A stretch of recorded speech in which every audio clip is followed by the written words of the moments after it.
Naku, mukhang handang-handa ka ngayon. Kasi yun talaga, if we really serve the Lord, we always prepare for, even for the worst. Because time will come. There will be a great persecution, called tribulation period. But anyway, so this afternoon, I'm going to share with you guys about the rapture, yung perspective ng mga Protestant and our belief as Catholic. Oh, yung importante yung actually, naniniwala ako dyan nun eh. Naniniwala ako dyan. Oh, man. Kasi it is in the Bible, Brother Adrian. But tingnan lang natin muna yung pinaka-original word na ginamit. Because this rapture became famous when the fundamental Baptists came to exist. They changed the word, what we call, actually, the Latin word of this, what we call snatching out or snatch or caught up in heaven, is based in 1 Thessalonians 4:17, is riptius, hindi rapture, riptius, from the Latin word, kasi ang Biblia was translated from Greek, Hebrew. The Old Testament is Hebrew, and the New Testament is Greek naman, from Greek to Latin Vulgate. Now, in Greek word, hindi mo makita yung word na rapture or rapire, tinawag nila. Kasi in Greek word, ang tawag doon is harpazo.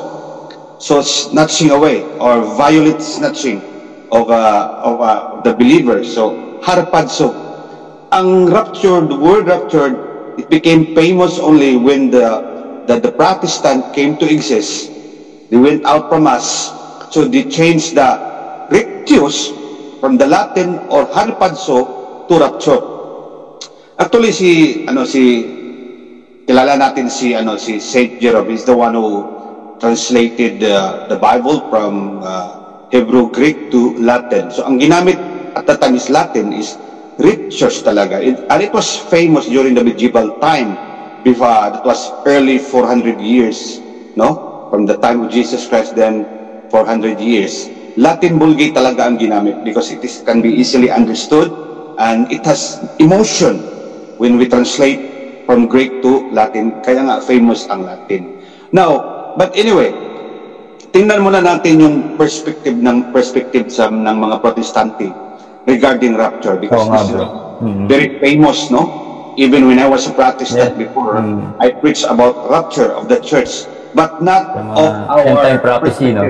Yeah, end time. Ang tawag namin doon is eschatology. So, end time study about the coming of Jesus Christ, because related itong rapture, tribulation, the coming of Jesus Christ, and the reign of the Antichrist, and the millennial kingdom of the Lord Jesus Christ. So, isa-isahin natin ito, but isum up na lang natin, kasi if we're going to discuss one by one, baka bukas pa tayo mag-end up, no? But anyway, ito ang senaryo ng mga Protestante. But they don't agree. The Baptist and the Pentecostal, they don't agree about the scenario. Now, tingnan muna natin yung view ng mga Baptist. Sabi nila, rapture muna. Meaning, the believers of Jesus Christ will be snatched out from earth to heaven. So, rapture muna. Pagkatapos sa rapture, mayroong tribulation. Yun ang mga arrangement nila. Ang tawag doon is pre-tribulation. Before the great tribulation, rapture muna. Yun ang view ng mga Baptist. So, after tribulation period, there will be the appearance of the Antichrist within that span of 7 years. Tribulation. Sorry bro, ang tribulation, di ba ang tribulation yun yung parang persecution, tama? Tama yun. Persecution of the believers. There will be economic chaos. So parang COVID ito, because parang pandemic, worldwide catastrophe will happen. And that time, the Antichrist will reign. Biblical yun, kapatid. Pero ang problema lang, ang pag-arrange nila. So, mayroong appearance of the Antichrist. Then pagkatapos naman, another tribulation naman. So, after the appearance of the Antichrist, mayroon namang rapture uli. Rapture, that is what we call middle tribulation within the 3.5 years. Because the first 3.5 years is the wrath of Satan, then tribulation again, then the another remaining 3.5 years is the wrath of God. So hindi sila magkaintindihan dito. Kasi sabi ng Baptist, oh, rapture muna before tribulation. Sabi naman mga Pentecostal, hindi, mag-tribulation muna. At the middle of the 7 years, i-rapture tayo. So that is what we call middle tribulation or mid-trib. Yun ang mga Pentecostal. So after that, Christ will return to earth and defeat the Antichrist. Then there will be another rapture na naman. Because Christ will come, then another teaching, what we call the post-trib, no? After tribulation, rapture na naman. So, with this kind of teaching, it's confusing. Ito ang tinuturo ng mga ibang mga evangelicals, mga Protestant, that they have different views about the rapture. If you try to look at the Google search, or if you try to search your internet, if you type rapture, there are many views of rapture. Mayroong 3, 4 na rapture, mayroong 3 at 4 o 5 coming of Jesus Christ. It create confusion. Ito ang views ng mga Protestant. Kaya nga, because of this rapture theology, maraming mga Protestante biglang yumayaman, kapatid. Bakit? Especially si Tim LaHaye. Tim LaHaye is the author of The Left Behind, yung famous na movie ni Nicolas Cage. I think nakita natin yon. You know what? How many copies he produces and sold? 50 million of copies and CDs and books. Grabe. So, mapera ito. Wow, grabe. The product is Jesus Christ. Produkto nila si Jesus about the end times. Sellable talaga. So, biglang yumaman si Tim LaHaye at saka yung mga ibang Protestante at the time because sellable ito. You know, left behind. Sino ba yung left behind? Sabi nila, i-rapture yung mga Protestant, mga born-again believer. Ang left behind ay yung mga taong hindi sumamba kay Lord, nagsimba ng mga Diyos-Diyosan. They are referring to the Roman Catholic. Because billions of the Roman Catholic. Tinuro ba to ni Martin Luther? Tinuro yan ni Martin Luther. Well, in fact, Martin Luther is the one who quoted the Bible. Sabi niya na ang Vatican City is the throne of Satan. From Edwin Leroy, from the famous theologian from the Protestant view, sabi nila na ang Papa sa Roma ay demonyo at ang Vatican City ay trono ni Satanas. And this kind of a bellicose rhetoric against the Roman Catholic spread all over Europe. And not only that, especially the end times. So they twist the end times, they twist the teaching about the rapture in order for them to earn billions of money. So ito ang mga modus operandi nila eh. And aside from that, kung tingnan mo kapatid, itong mga Baptist, Bible Baptist, yung Pentecostal, Jehovah's Witness, they don't agree about the rapture. Mayroon ng confusion within the Protestant world. Because, why is it like that? Because of interpretation. The danger of interpreting the Bible is what we call yung sola scriptura, yung mga personal interpretation mo. Yun ang resulta. That's why maraming mga churches ngayon ng mga non-Catholic, and in the same way also, maraming views regarding the rapture. Kaya nga, this is very dangerous. And when in fact, if you try to look at the Bible, kahit Greek Bible, hindi mo makita yung word na rapture. Invento ito nila ni Martin Luther, ni John Calvin, at saka yung Arminianism. Yung lahat ng mga Protestant, they invent this kind of teaching. When in fact, our forefathers, the Roman Catholic forefathers, did not use the word rapture, but instead, rictus or harpazo. Yun ang tamang translation. Kaya nga itong sola scriptura, mayroon silang different interpretation of the end times. Kaya nga, dito papasok yung Maria Divine Mercy. Dito sila papasok, dito sila kumuha ng klaseng interpretation na si Jesus Christ daw, last 2012, supposedly is the second coming of Jesus Christ. Pero walang nangyaring second coming. Meaning to say, the Maria Divine Mercy is a false prophet. But anyway, patikim pa lang yun kay Maria Divine Mercy. We will discuss more about her prophecy. Kasi false prophet ito. Linawin muna natin sa rapture. Linawin muna natin para hindi tayo naniwala ako dyan eh. Naniwala din talaga ako dyan. I mean, yung because yung aangat ka na lang. Totoo yun, brother, pero tingnan natin later on yung Catholic beliefs about the rapture or refuse. Yung teaching natin. Kasi mas, ito, pure, authentic, and very clear. And aside from that, the only Roman, original. And it is only the Roman Catholic has the right, has the authority to interpret the Bible, not those of Protestant. Tingnan nyo, confusing na yung teaching nila. Maraming rapture, maraming second coming, maraming tribulation, para maraming pera ang makuha nila. Yun ang mga secret doon, kapatid. Kasi, nanggaling ako dyan eh. And, the rapture theology has no authority actually because of the sola scriptura, personal interpretation. And aside from that, Jesus Christ is, He built His church, di ba? 2,000 years ago in Matthew chapter 16, sabi niya, I will build my church, even the gates of hell will not prevail against the church. And in 1 Timothy 3:15, ang church natin is the pillar, the foundation of our faith. Meaning, it is only the Catholic Church has the right and the authority to interpret the Bible para hindi tayo magkawatak-watak. Tingnan mo yung mga Protestante, they are divided. Yun ang espiritu ni Martin Luther. Kaya nga, I don't believe, we must not believe the rapture theology by the Protestant. Tingnan natin kung ano ang Catholic views natin dito. Okay? Handa na ba kayo, mga kapatid? Tingnan natin yung Catholic views about the rapture or rectius or harpazo.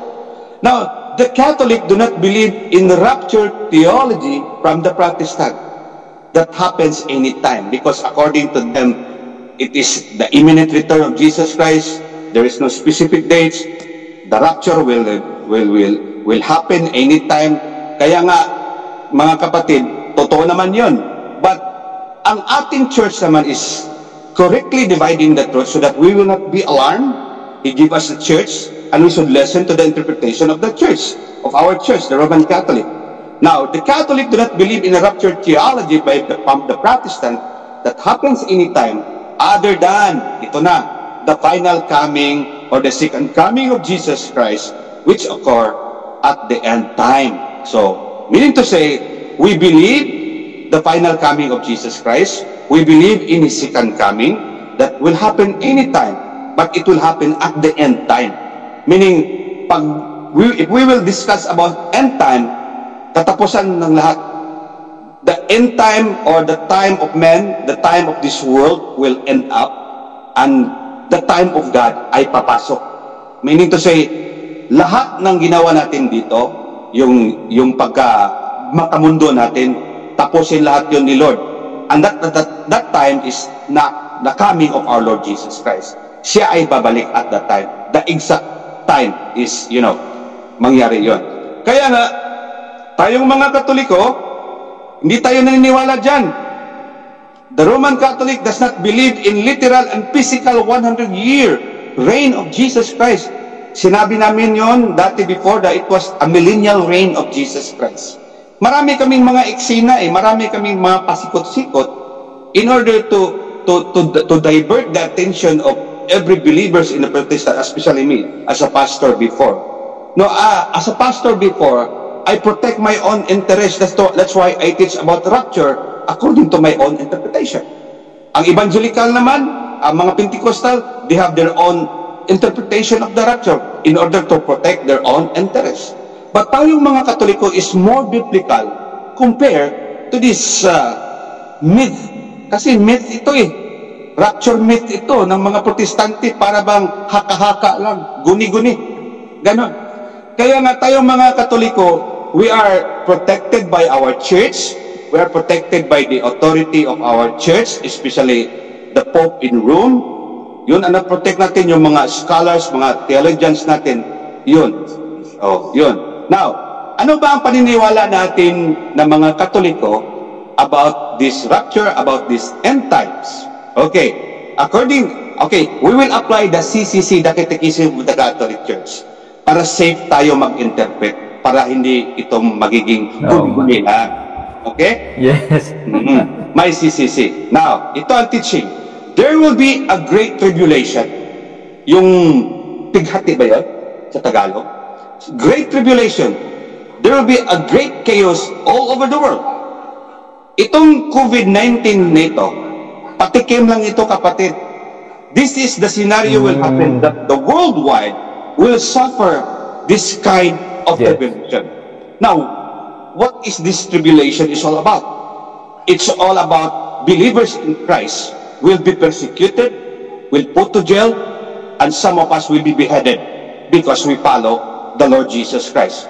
Kung ano ang nangyari sa mga apostles at saka mga disciples and even Jesus Christ, ganon din ang mangyari sa lahat ng mga Katoliko, sa lahat ng mga Actually, nangyari na nga, di ba, dun sa, sa France, di ba? Nangyari na, even in Syria, yung mga Coptic Christian, pinugutan ng liig in Kuragosh, Iraq, pinugutan ng liig yung mga Katoliko doon. Yun ang patikim pa lang yun, because it is only just a specific place in Middle East. But this great tribulation, worldwide ito, kapatid, Asia, America, lahat, Europe, lahat ng mga believers in the Lord will be beheaded, will be put to jail, papatayin tayong lahat. Gaya sa nangyari sa time ni Nero, diba? Pinakain sa leon ang mga believers in the Lord at that time. We believe on that there will be a great tribulation which will occur before the return of Jesus Christ here on earth. And Christian will suffer terrible trials and persecution. And not only that, many people led astray by the false religion of the Antichrist. Mayroong false religion ng Antichrist. Sabi ng mga Protestante, Katoliko yun. Hindi yung mangyari na Katoliko yun because we believe in the Lord Jesus Christ. Itong Antichrist na ito, hindi ito naniniwala kay Jesus Christ. This is a big religion, one world government, and one world religion. Ang tanong, sino ba itong relihiyon na ito? Yun ang tanong. Ang sagot, mayroong sagot tayo dyan. Pinakamalaking relihiyon. Brother? Okay. Maraming matagasaan dito, kapatid, but I will speak of the truth. Yan ba incomplete? Hindi yun incomplete, but one of the system of the Antichrist yun. One of the system of the Antichrist that will kill the believers in the Lord, especially the Roman Catholic. Now, ano bang religion ito na false religion of the Antichrist? Di ba, one world religion and one world government? What government that they're going to introduce to us? What law that they're going to introduce to the people that if you will not abide with this law, you will be beheaded? The Sharia law. Sharia law. That is government. Islam. Mayroon tayong exposition dyan later on. Baka mga next series natin, kapatid Adrian, we will study about the church or the religion of the Antichrist. Mayroon tayong mga documents. So this false religion, parang i-introduce ito ng Antichrist that if you don't believe with this religion, you will be beheaded, you will be killed, because salvation according to them is by sword. If you will not believe, you will be beheaded. But if you believe, they will say, Allahu Akbar. Ganon. So, sorry guys, we love the Muslim people, we love the Muslim, but we hate the system of the religion. Okay. Tingnan mo na ang nangyari. Yung pinatay nila sa simbahan, di ba? Marami sa France. Dito sa Pilipinas, meron din silang pinatay. Yung mga extremists. Meron din pala. Meron po dito sa Mindanao. So we love the Muslims because marami namang mababait na mga Muslim. Unlike those yung mga extremists. We don't believe in that. Yung INC is the system of the Antichrist. They are the cohorts of the Antichrist. You know why? Because they deny Jesus Christ, both Lord and God. Sabi nila, ang kanilang Diyos ay ang Ama lang. Pero tayong mga Katoliko, we believe in God the Father, God the Son, God the Holy Spirit. May mga versikulo dyan, no, kapatid. Now, at the end of the tribulation, ito, another sign that the Catholic teaches is that there will be, tika muna, yung false religion of the Antichrist will arise. Saan natin makita ito? Makita natin ito sa Catechism of the Catholic Church, paragraph 675 up to 677. Mayroong tinatawag na apostasy, mayroong tinatawag na Antichrist, So we believe on that. We believe also sa Great Tribulation because it is found in the CCC, Catechism of the Catholic Faith, 675, at saka biblical yon in Matthew chapter 4:24. There is what we call massive persecution or Great Tribulation also. Now, the Catholic teaches also that there will be a mass conversion of the Jews back to Christ. Yung mga Hudyo, sila ay babalik, they're going to accept Jesus Christ. Saan natin makita ito? Makita natin sa CCC 674. Catechism of the Catholic Church, paragraph 674. Before the return of Jesus Christ here on earth. Now, another one, the Catholic teaches also that at the end of the tribulation, Christ's victory, the final unleashing of evil, can be found in the CCC 675. Upon his return, there will be what we call final victory, because upon the appearance of Jesus Christ, the devil will be consummated by the light of our Lord, by the fire of our God. Then that's the time itapon yung demonyo, yung si Satanas at saka yung Antikristo sa hell, so or outer darkness. Yun ang paniniwala natin. Another one, we believe also as a Catholic, the resurrection of the dead can be found in 1 Corinthians 15. Then, according to the CCC, can be found also in CCC 988 and 994, that there will be resurrection of the dead. And after on that, there will be a final judgment. No? CCC 678 and 1038. Another one, the earth are replaced by new heaven and new earth. CCC 1042. Meaning to say, this earth will become the heavens of God. Meaning the heavens of God will come down to earth. Yun ang ibig sabihin. Ito yung ito yung New Jerusalem. Tama, brother. New Jerusalem. So, makita natin dito na ito ay talagang tumpak talaga yung teaching natin. Anyway, after this, right, then there will be righteous of saints will reign forever with Christ. So, mayroon ng new heaven, mayroon ng new earth, mayroon ng new Jerusalem. Ang lahat ng mga santos at saka mga believers in the Lord na kinukot up ni Lord in the air, yung meeting with God, ay mag-reign forever with the Lord in the book of Revelation 11:15-18. Sabi doon, and the kingdom of this world now become the kingdoms of our Lord and of His Christ, and He shall reign forever and ever. Amen. Now, let us summarize everything, yung belief natin. In the last days, ang problema naming mga Protestante before, wala kaming last days. Kasi ang lahat mangyari ito in the last days. In one instant event. If there will be, okay, sum up real quick. There will be tribulation, great tribulation. Then Jesus Christ will appear. In the last days yun, lahat yun ay last days. Walang specific year or how many years it will take. But in the last days, it will take effect right away. There will be tribulation, then automatically there will be conversion because there is war will happen at that time during tribulation between good and evil, the one who sided with the Lord and the one who is against with God. So there will be mass conversion, the Jews will return to God, and then there will be end of tribulation.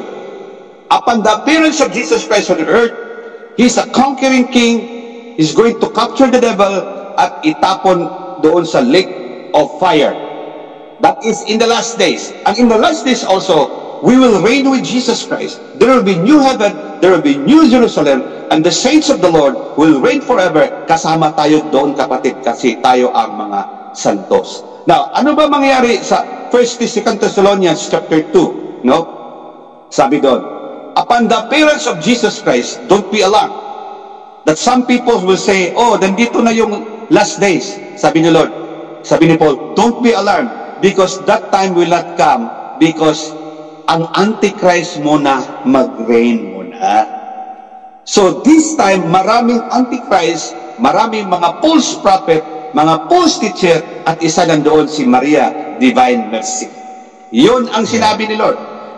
Because after John the Beloved, there will be no more prophets, wala nang propeta, wala na. The last prophet is John the Beloved. Anong sinasabi ng Book of Hebrews chapter 1, verse 3? Ang sinasabi doon, during ancient time, God spoke to His people. But in our time today, God spoke to us through Jesus Christ. No more prophet. Kaya nga, pag may propetang mag-claim dyan, yan ay false prophet. Sabi ng Book of Matthew chapter 24, that during the coming, upon the coming of Jesus Christ, before the coming of Jesus Christ, there will be more false prophet, there will be tribulation, there will be apostasy, at ito na nga, kumbaga, paghagdanan ito, naka-first step na yung demonyo ngayon, kapatid. If we will just going to illustrate yung stair ba. So, we will not be alarmed about the report that Christ is already here. Kasi, ang sabi ni Maria Divine Mercy, that last 2012, that before the end of December 2012, rapture will take place, and then tribulation period, and then Jesus Christ will return. So ano na ngayon? 2020 na. Wala pang great tribulation, kasi ang pinagsabihan dito, great tribulation all over the world. So meaning to say, this Divine Mercy is, Maria Divine Mercy, she is a false prophet actually. Because the last days is referring to the end of times, the end of man, the end of carnality, the end of worldly, and Jesus Christ is giving us enough time to repent, because this is still God's dispensation of God's grace for us, so that you and I will believe and repent. Because what's the use of rapture if you are not prepare yourself, if you are not devoted to God? Kasi now the irony here is that, sabi ng mga born again, rapture. Pagkatapos, ang tanong ko dito sa mga protestante, ano mangyayari after the rapture? Saan tayo papunta? Sabi nila, papuntang langit. No, that's wrong. Rapture is intended for the believers meeting the Lord in the air, at pagkatapos, si Jesus ay tuloy-tuloy na mag-descend papuntang earth, because He's going to change the world. Sabi ng mga born again, rapture papuntang langit. Kasi paniniwala nila, di ba, bigla ka na lang mawawala? Yeah, tama naman yun. Tama naman yung brother. In 1 Corinthians 15, di ba, sabi doon, yung pagdating ni Jesus, ang unang mabuhay muli yung mga patay, but they will first the one who meet the Lord. At tayo namang buhay, we will meet the Lord. Susunod tayo sa kanila. And we will change, no, from glory to glory. Our corruptible body will change into incorruptible body. There is meeting in the air. Pero ang tanong, hanggang dyan lang ba sa air? Sabi ng mga protestante, sa langit. Saan ba yung langit? Walang plano si Lord na papunta tayong langit. Ang plano ni Lord in the book of Revelation, na ang itong earth dito ay gagawing new heaven, new Jerusalem, at dito tayo magstay in the book of Revelation chapter 11, verse 15 to 18, that this world will become the kingdoms of our Lord and of Jesus Christ. Kaya nga in the book of Revelation 19, lahat ng mga santos, lahat ng mga holy men of God ay nag-descend from heaven to earth, because this would be the paradise of God. So sabi ng mga protestante, rapture. Sige, punta kayo doon. Kami naman pababa, kasama kami ni Jesus Christ. Kaya narinig pa ako, parang ang rapture daw purpose, iiwas sa tribulation. Parang ganun. Yun ang paniniwala ng mga Baptist, because they don't want to suffer. Iiwas sa tribulation. When in fact, if you follow Jesus Christ, there's always suffering, there's always tribulation, because tribulation is our Passover here on earth. If you pass the tribulation, then you are worthy to enter the paradise of God. Ang mga Baptist, gusto nila yung okay lang, masarap ang buhay na magiging protestante, walang katigaan, earth money, yung mga gospel prosperity, abundance, ganon, gusto nila. Pero that's wrong, because ang sabi ni Lord, if I am persecuted, you will be persecuted also. If people denies you, if the people denies me, and the people will not accept you. Yun ang nasa sa Biblia Kaya nga, itong rapture ng mga protestante, hindi ito totoo. Ang totoong rapture ay ang sa atin tayong mga Katoliko, kapatid. Kaya nga sabi ni Jesus Christ, di ba, in the book of John chapter 6 verse 54, whoever eat my flesh and drink my blood will have eternal life, and on the last day he will be resurrected again. Last days. Now, rapture is the last days. Tribulation period is the last days. Now, millennial kingdom speak about the last days. Everything is last days, kapatid. Kaya nga, kung mambuhay tayo muli, last days yun, and we will be with the Lord in His paradise. And saan yun? Dito sa mundong ito. God will change the old earth into new ones. And I believe, wala nang internet doon, kapatid. Wala nang kulap. Yes. So, pasalamat tayo ni Lord. Napuputol ka, bro. Oo nga signal, okay na ngayon? Okay na. Okay na? Okay na. Kasi, ang signal siguro dito, no? So, yun ang gusto ni Lord sa ating kapatid, no? So, I think I have already explained about our belief based on the catechism of the Catholic faith. Yes, we believe Pero tanong ka, bro. Yung word na rapture is di natin or yung phenomenon na event, something. Ano dapat ang term sa atin? May ganun. Hindi yung Catholic, Hindi Catholic term yun. Jerome, hindi yung Catholic term. Within fact, Saint Jerome, the one who translated the Bible from Greek to Latin, ang ginamit niya is riptios, from the Greek word harpazo. So, it was only the Protestant who changed the word into rapture. Kaya nga, hindi mo yan mapakinggan sa mga churches natin. Ang palagi mo mapakinggan sa mga gospel, yung pagkabuhay muli, yung pagdating ni Jesus Christ. Yun ang totoong riptios or harpazo. Snatched out. We will be snatched out someday, but that is the last days. The coming of the Lord Jesus Christ. Hindi yung mag-take pa, mag-millennial pa, gano'n. Hindi ganyan. It take 7 years, it take many years pa. Hindi gano'n. In an instant, sabi ni Jesus Christ, we will be changed instantly. We will be changed into incorruptible bodies. Everything will be changed. Just a twinkle of an eye.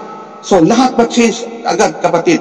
So, wala na yung yung sinabi ng mga born again, ng mga protestante, pre-trib muna, middle tribulation muna, rapture muna, after tribulation, doon tayo rapture. And magulo yun. That's the very, very confusing kind of teaching. And we should be thankful to our popes, to our Catholic theologians. Talagang, they have the right, they have the authority to interpret. So tingnan mo, di ba preserve tayong mga Katoliko? Kahit mag-away-away pa ang mga charismatic group, yung mga CWL, but still, isa pa rin tayo. Isa pa rin church natin, Katoliko. So, because we are covered and protected by the magisterium. Yun, kapatid. They have the authority because they are the foundation, they are the pillars and the foundation of our faith. Itong church natin. Now, ito na. Patuloy na tayo. Kay Maria Divine Mercy naman tayo. May question ka ba, brother? Bali, di ba sa nangyayari ngayon, sa tingin mo, nandito na tayo sa end times? Actually, sabi ko kanina, parang hagdanan. Naka-first step na tayo sa end times. But this is not yet because ang sinabi dito, Great Tribulation. Talagang, this is the worst scenario that will happen to us because even the cosmic or the outer, yung cosmos ba, yung planetarium, because of this tribulation will be affected. According to 1 Peter, that this planetarium will not follow the gravitational force, magbanggaan talaga eh. Yun ang mangyayari, kapatid, because God will change this world. Now, the question is that, nandito na ba tayo sa tribulation? Naka-first step pa lang, but this is not yet the Great Tribulation. Itong pandemic, patikim pa lang ito. Pero mayroon pang worse dito, kapatid. And after this pandemic, I believe, mayroon pang worse na mangyari sa buong. Amen. But we should prepare ourselves. Binibigyan lang tayo ng chance to prepare, di ba? Tama.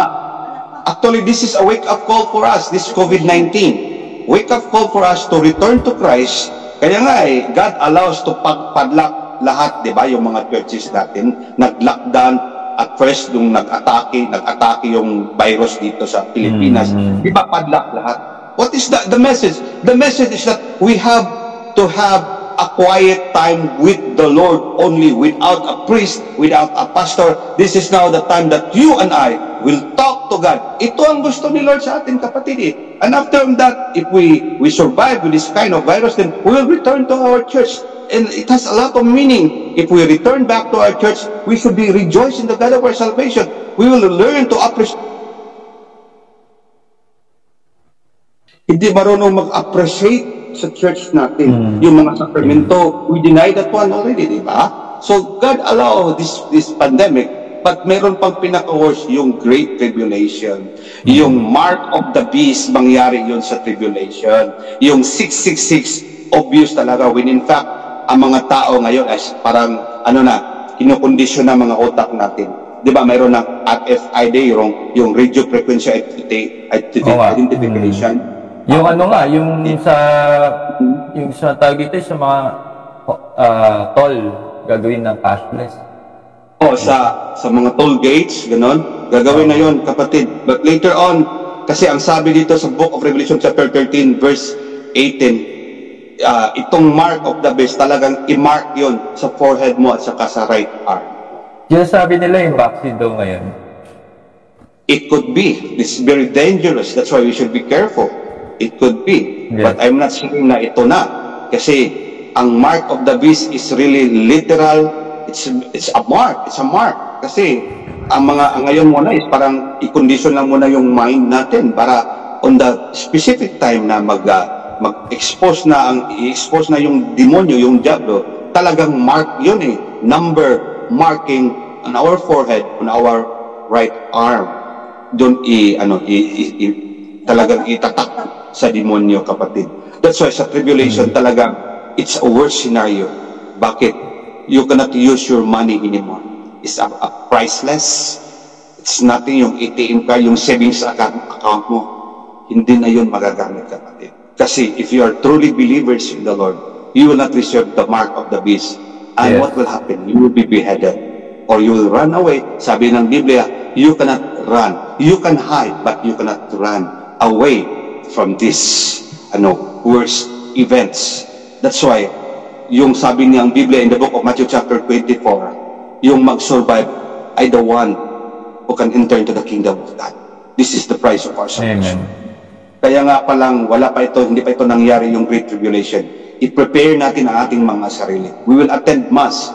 We will hear the homilies. We will ignite ourselves by the power of the Holy Ghost, because it is only the Holy Spirit if we have the Holy Spirit of God, which is the seal. Hindi yung seal ni Maria Divine Mercy, kasi may 7 seal sila Hindi yun. Kasi ang seal is the Holy Spirit.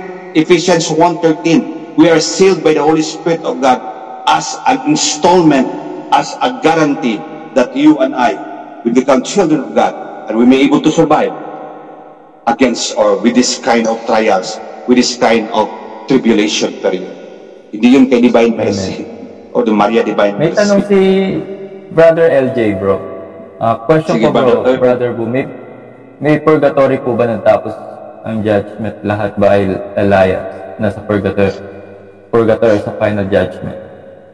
Actually, sa final judgment, ang sinasabi lang doon, kapatid, that the living and the dead will be judged in the present, what we call the Great White Throne Judgment. Now, ang purgatory, yes, mayroong purgatory. Kunin nyo ni Lord. Pagkatapos, mayroon tayong judgment. Bakit mayroon judgment?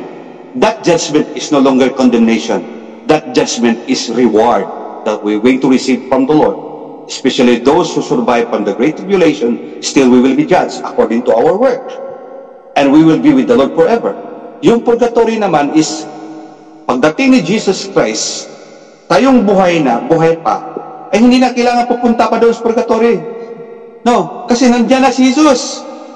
Kaya nga, ang purgatory natin is the Great Tribulation. Tayong mga buhay, ang purgatorio natin is the Great Tribulation. Yung mga patay with the grace of God, friend of God, though they are imperfect, yun ang pupunta sa tinatawag na purgatory, which is on the other dimension. Tayo will undergo tribulation. Yun ang purgatorio natin sa mga buhay. Yes. Purification. Parang mas mahirap pa tayo na. Mas mahirap kasi physically, if you have children, may anak ka, mayroon kang mga anak, mayroon kang baby, buntis yung Nakikita asawa mo. Nasuffer. Oo, ito suffer a lot. Kaya nga, Yung iba magpapakak na lang. kaya nga, Brother Adrian, pakasal ka na. Yes. Kaya nagmamadali na ako eh. Dalian mo kasi punta kami dyan. Oo. Okay lang, bro. May mga question ba, mga kapatid? Meron pa ba? Meron. Question? Sige po. May illumination of conscience po ba? Narinig mo na ba ito, bro? Illumination is of conscience po ba? Illumination of conscience. I don't understand that one. Ano ba yung... Yung illumination of conscience, ito yung parang yung mga ano to eh, na vision to nila, Sister Faustina, Padre Pio, yung mga series natin. Para magkakaroon doon ng isang event na makikita mo daw yung status mo kung saan ka pupunta, kung sa hell, sa heaven, sa purgatory. Kumbaga pa-experience sa'yo yung ganung state para magbago ka. Meron po. When we face God's judgment, the great white throne judgment, yung lahat natin yung ginawa natin before, makita natin. Kasi sa langit, mas high-tech pa doon. Hindi lang 4G, hindi lang 5G, parang 7G doon. Ang lakas ng signal doon. You can just imagine, from the time you were born, from your childhood, from your adolescence, makita lahat yung ginawa mo doon, kapatid. So talagang high-tech. Ang Lord ang pinakauna sa computer. May bumabati sa'yo, bro. Oh. Father Skelton. Joseph, yeah. Hello, Father. Hello, Father Joseph Skelton. Kasi kasama kami one time, siya nag-praise and worship sa Sword and Spirit community. Ako naman. Kilala ko din si Father eh, sa The Feast. Ano siya doon? Siya doon, worship lead siya doon. Worship. Ilang beses. He's a good singer, worshipper. Yes, magaling nga. Oo. Galing talaga, parang si Ron Kinoli. Hello, Father. Kumusta ka na, Father? Ayan. Last na tanong about rapture. Tanong lang, pagdating po ba ng tribulation ng tatatakan, ano po yung dapat na paganda natin? Una po ba spiritual preparation? Ikalawa, physical? Ano po yung dapat na paganda? I think we have to prepare our spiritual. We will need to spiritual muna, kapatid, kasi sabi doon, actually may mga ano naman sa tribulation, may mga survivor, yung mga taong makaiwas. Titira nga daw tayo sa cave, di ba? Titira sa mga puntang forest, ganon, may mga survivor. Kaya nga ang kailangan natin is more on spiritual preparation rather than physical, because everything that is in this physical will gone, okay, will be corrupted. So more on the spirit, because if our spirit is prepared, then our physical will follow. So now, how to prepare ourselves through spiritual? Attend mass, confession, partake the communion, the Holy Eucharist of God, listen and be faithful and be a good Catholic.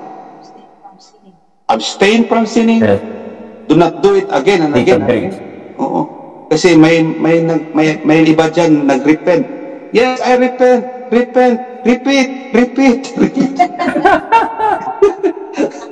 Hindi ganon.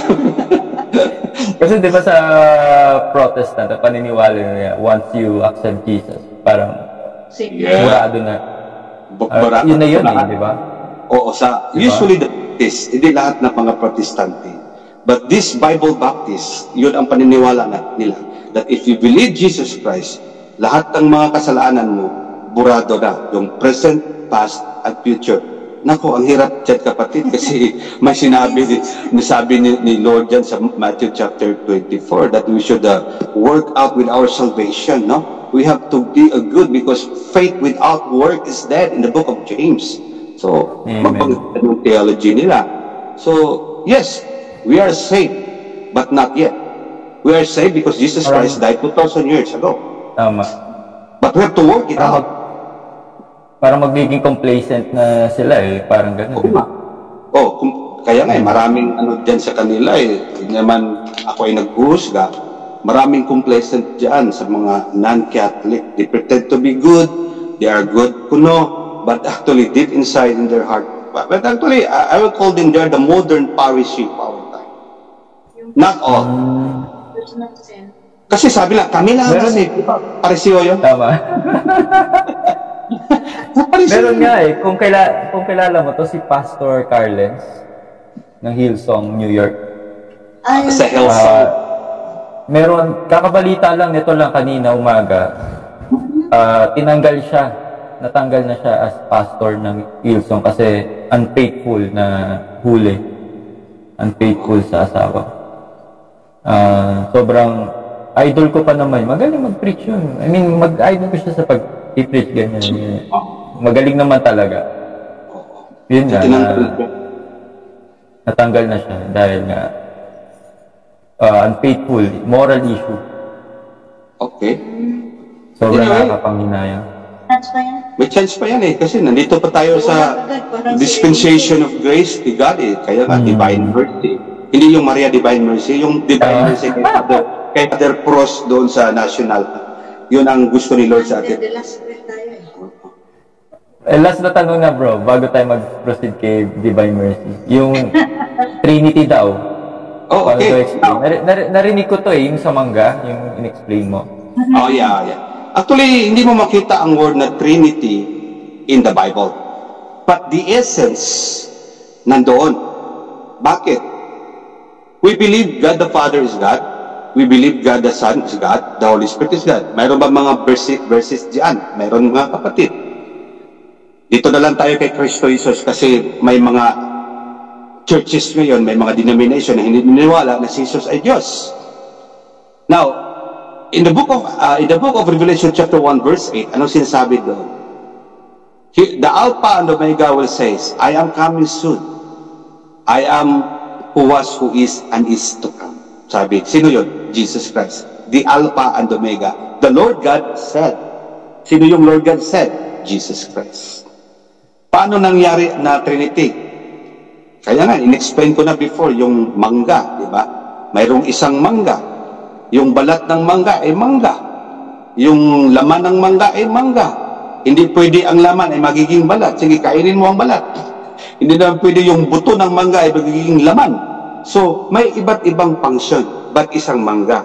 Mayroong isang Diyos. May God the Father, parang balat. May God the Son, parang laman. May God the Holy Spirit, parang buto. Ganon ang explanation natin.